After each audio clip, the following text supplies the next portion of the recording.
I never thought my life would take this kind of turn. My marriage had always felt stable, safe, predictable. But sometimes, even a safe life harbors dangerous desires, just beneath the surface. It all started innocently enough. My husband, James, was a social man. He loved having his friends over for dinners, watching the game, or just having a few drinks on weekends.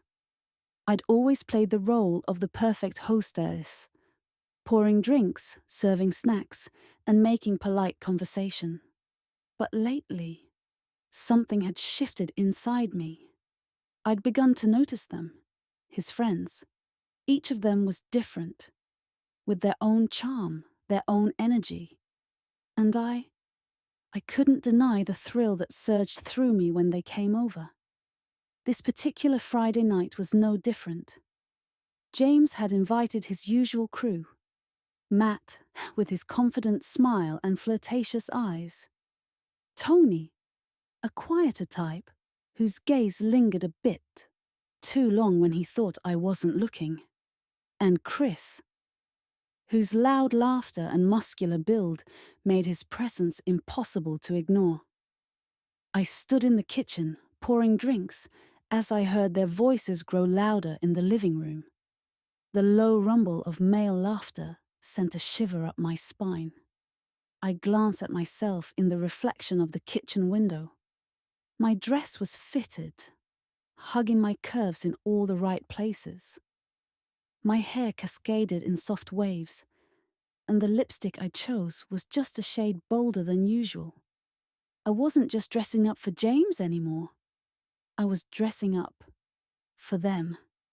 Taking deep breath, I carried the tray of drinks into the living room. As soon as I entered, all eyes turned to me. For a brief moment, the chatter died down. "Wow, Emma," Matt said, his voice low and appreciative. "You really know how to make a guy feel welcome." I smiled, a flush of heat spreading across my cheeks. "Well, someone's got to keep you all entertained," I teased, handing out the drinks. Tony's fingers brushed mine as he took his glass, his touch lingering, just a second too long. Our eyes met, and something unspoken passed between us. I felt my breath catch. Was it just my imagination? Or did he feel it too? As the night wore on, the drinks flowed, and the conversation loosened. James was engrossed in a heated debate with Chris about sports, while Matt and Tony had shifted their focus to me. We sat close together on the couch, their bodies angled toward mine. The air was thick with unspoken tension. "So, Emma," Matt drawled, his eyes flickering over me, "how do you put up with all of us invading your house every weekend?" I laughed softly, feeling the warmth of the wine in my veins. "Oh, I've gotten used to it. Besides, sometimes I like the company." Matt's eyebrow arched. "Sometimes?" I met his gaze, letting my eyes smolder. "Just a little. Depends on the company." Tony's jaw tightened slightly, his eyes darkening. "And tonight?" he asked quietly. I looked between them, feeling my pulse quicken. My heart pounded, a wild rhythm that matched the swirling thoughts in my head. Was I really flirting this openly? Was this just a game? Or was it something more? "Tonight, the company's perfect," I whispered. For a moment, none of us spoke. The sounds of James and Chris's voices seemed to fade away. All I could hear was my own breathing. And theirs. The moment broke, when James called out, "Hey, Emma, could you grab some more snacks?" I blinked, the spell shattering. "Sure," I called back, my voice steady.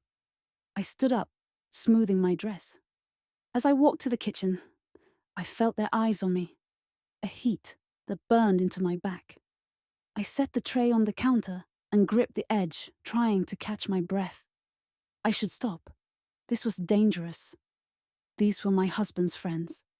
But the thrill of it was intoxicating. A sound behind me made me turn.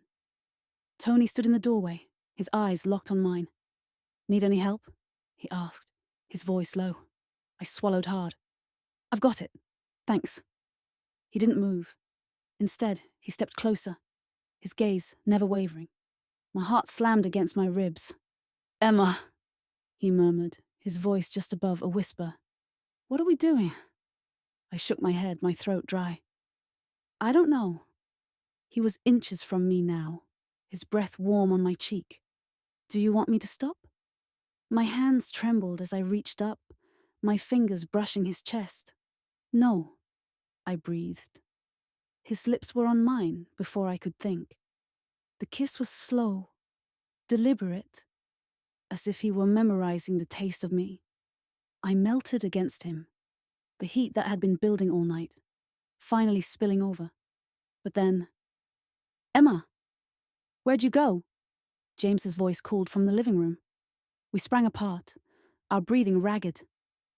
Tony's eyes were wild, his hands clenched into fists. I'll grab the snacks," I stammered. He nodded, stepping back. "Yeah, I'll go back in." I watched him leave, my mind a storm of confusion and desire. The rest of the night was a blur. I laughed, I smiled, but my mind was elsewhere. My body still hummed from Tony's touch. And I knew this wasn't over. As the guests left and James headed upstairs, I lingered in the doorway, watching Tony walk to his car. He paused, turning to look at me. One last time. Our eyes met, and I knew we were on the edge of something dangerous, something that couldn't be undone. But God help me, I wanted to fall.